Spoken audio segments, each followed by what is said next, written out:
감사합니다. 오늘 이 찬양처럼 우리 아이들이 주님을 앙모하며 늘 강건하게 자라나기를 기도합니다. 저는 저희 중앙교회의 미래를 저희 아이들이 예배하는 모습 속에서 발견하곤 합니다. 아이들을 맞이하려고 준비하다 보면 먼저 온 아이들이 교회 안에서 아주 즐겁게 다른 아이들과 놀고 있어요. 얼마나 활기찬지 모릅니다. 이 코로나 상황이 너무나 아쉬워요. 이 아이들 데리고 어디 가서 막 뛰어놀고 같이 교제하고 그래야 되는데 그러지 못하는 상황이 좀 아이들에게 미안하고 하긴 합니다. 근데 예배 준비합시다 그러면 아이들이 성경책을 들고 선생님들과 함께 잘 앉아요. 기도하겠습니다 하면 어떻게 하는지 아시죠? 다 무릎 꿇고 기도 준비를 하고 있어요. 그래서 우리 아이들이 예배하는 모습을 보면 주일을 준비하는 저도 결코 최선을 다하지 않을 수 없어요. 이 눈빛과 뭔가 질문을 던졌을 때 대답하는 모습들을 보면 제가 아주 너무 기쁜 날이 주일입니다.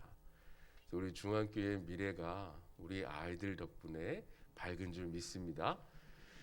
오늘 사도행전 계속 보도록 하겠습니다.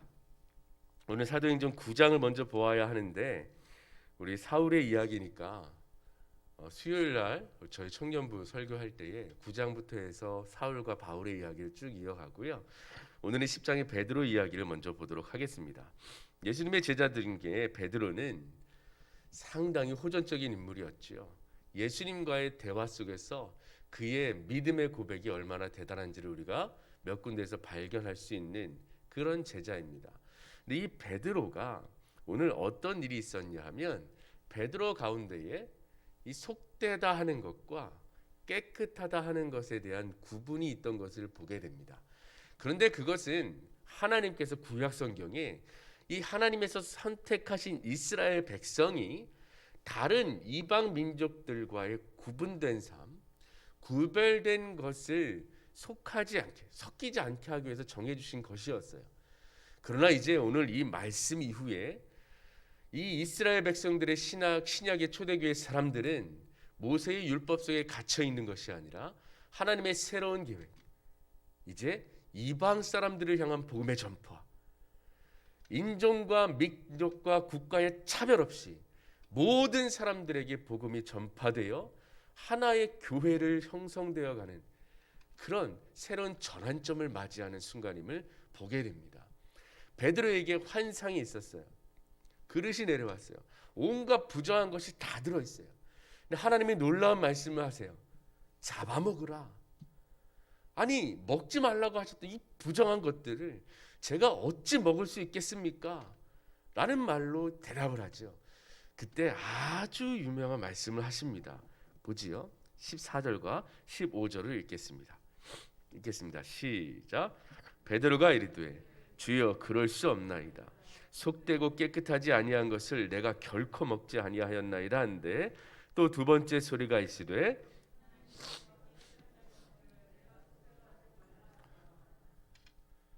하나님께서는 베드로에게 무엇을 이야기하냐 하면 중요한 것은 하나님이라는 거예요. 내 눈에 보기에 부정한 것이라는 생각이 있어도 하나님이 깨끗하다 하셨으면 그것은 깨끗한 거다라는 거죠. 그 전에 어떤 일이 있었냐 하면 이런 일이 있었어요. 10장 1절입니다.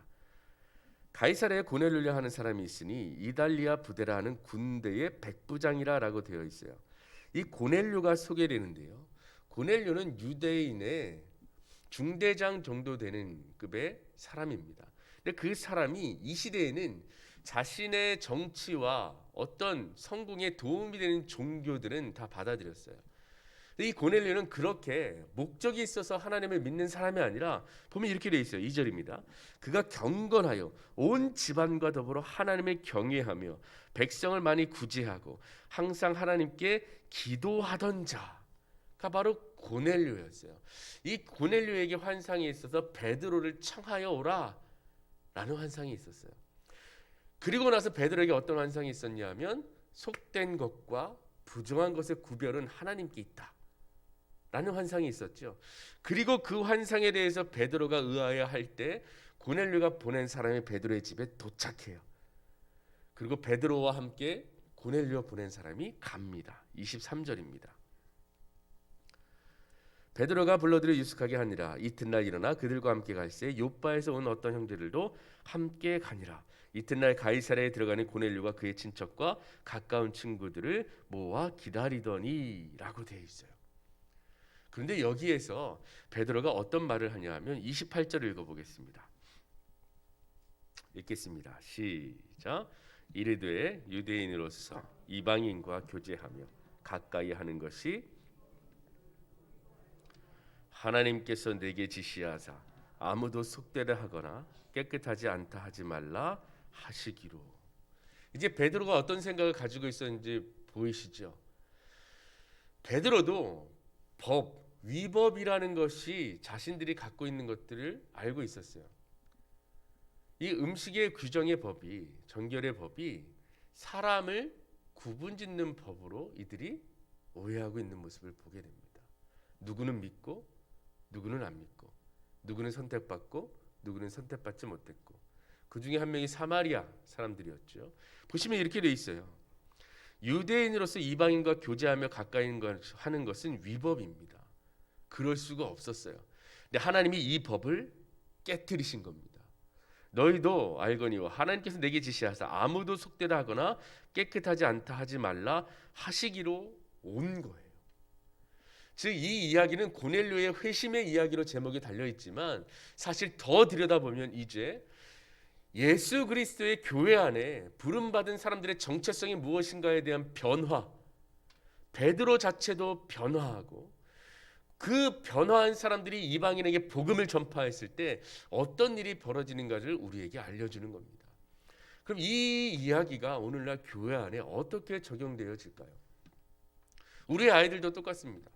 쟤는 교회 나올 애 아니야. 못 나와. 저렇게 하는 애가 어떻게 교회를 나와? 나는 쟤랑 나랑 친하지 않으니까 나는 쟤한테는 절대로 예수님 교회 가자 안 할 거야. 이렇게 생각할 수 있어요?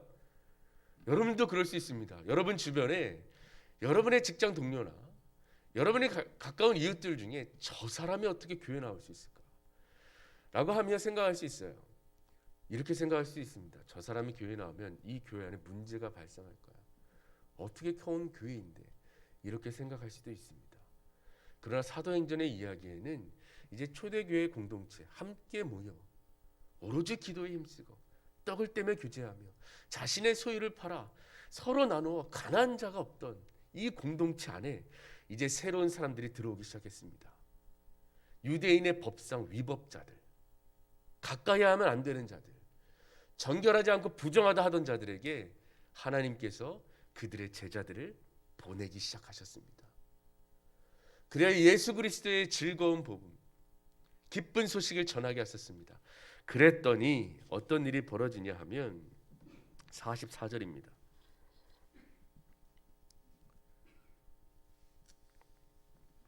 48절까지 함께 읽겠습니다. 시작.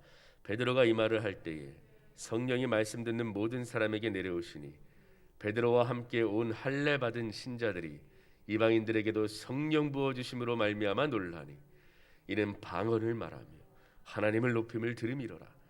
이에 베드로가 이르되 이 사람들이 우리와 같이 성령을 받았으니 누가 능히 물로 세례를 베품을 금하리요 하고 명하여 예수 그리스도의 이름으로 세례를 베풀라 하니라.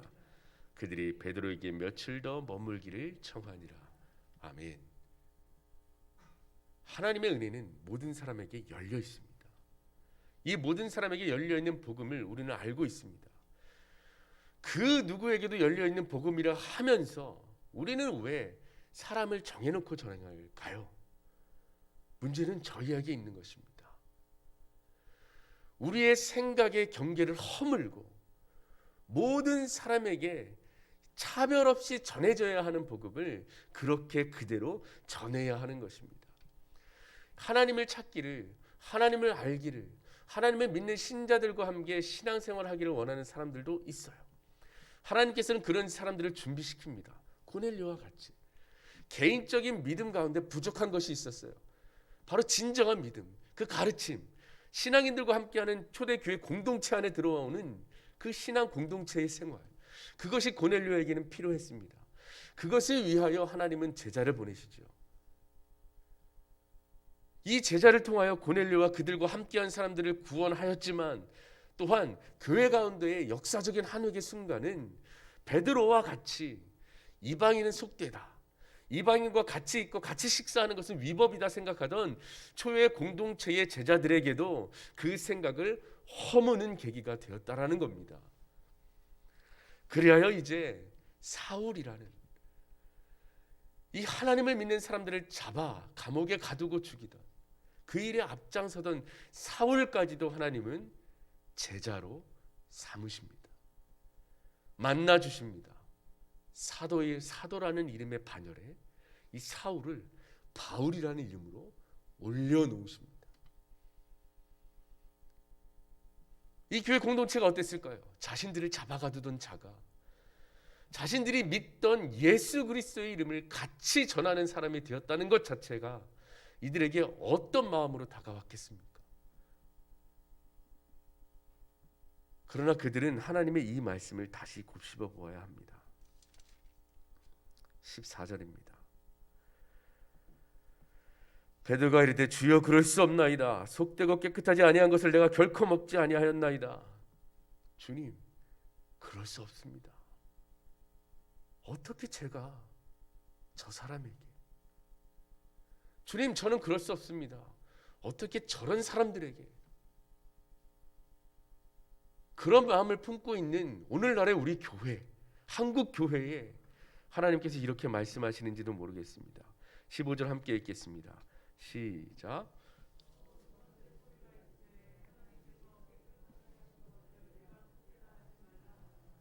아멘.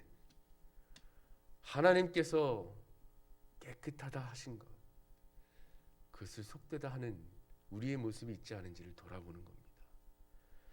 마틴 로이드 존스 목사님이 이런 말씀을 하셨습니다. 복음은 모두에게 열려 있습니다.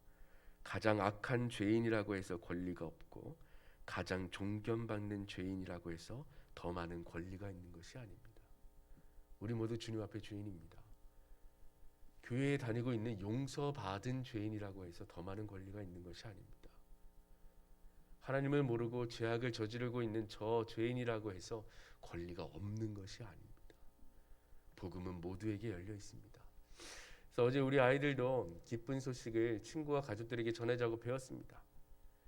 그 친구 중에 가까이 하지 못하는 친구가 있더라도 오늘 말씀 잘 기억하고 하나님은 모두를 사랑하시니까 만나는 친구들 모두에게 교회에 오자고 예수 그리스도를 전하는 여러분이 되었으면 좋겠습니다. 우리 중학교에도 여러분 주위를 한번 돌아보시고 그 사람이 하나님이 준비시키신 사람인지 모릅니다. 어떻게 그 상황을 바꾸어 역사하실지 모릅니다. 기대와 소망을 가지십시오. 그렇게 되면 어떤 일이 벌어지는 줄 아십니까? 놀라우신 하나님을 다시 한번 바라보게 됩니다. 이야, 이 사람을, 이야, 저 사람을 누굴 통해서요? 나를 통해서 교회로 불러오시는구나. 예수님을 믿게 하시는구나. 이 값지고 놀란 경험을 이 중앙교회의 성도들 모두가 함께 하시기를 주님의 이름으로 축원합니다. 기도하겠습니다. 전능하신 하나님, 우리는 모두 예수님을 믿으며 그저 순종하는 제자입니다. 하나님이 가라고 명하시면 가야 하고 하나님이 멈추라고 하시면 멈춰야 하며 하나님이 내려놓으라 하시면 기꺼이 내려놓아야 하는 사람들입니다. 그래야 오늘 말씀 속에서 하나님의 한 가지 명령에 순종하려고 합니다. 속되고 부정함을 내가 정하지 말고 가라고 하신 그곳에 그저 가거라 라고 하시는 주님의 명령에 순종케 하여 주시옵소서. 우리가 만날 수 없는 사람인 것 같고 만나면 안 될 사람인 것 같으나 그것이 우리가 생각하는 규정과 법의 위법이라고 생각하고 다시는 하지 않아야 할 것 같으나 하나님께서는 그 경계를 허무시며 예수님께서 이곳에 오신 목적, 병든 자에게는 의사가 필요 없듯이 예수님이 이곳에 죄인을 위하여 오신 그것을 다시 한번 묵상하며 우리도 죄인이었음을 고백하게 하여 주시옵소서. 그래야 누구든 가리지 않고 예수 그리스도를 한계 없는 사랑으로 전하는 우리 사랑하는 중앙교회 성도와 우리 아동부 아이들 될 수 있도록 도우시옵소서. 그렇게 인도하여 주실 우리 주 예수 그리스도의 이름으로 기도합니다. 아멘.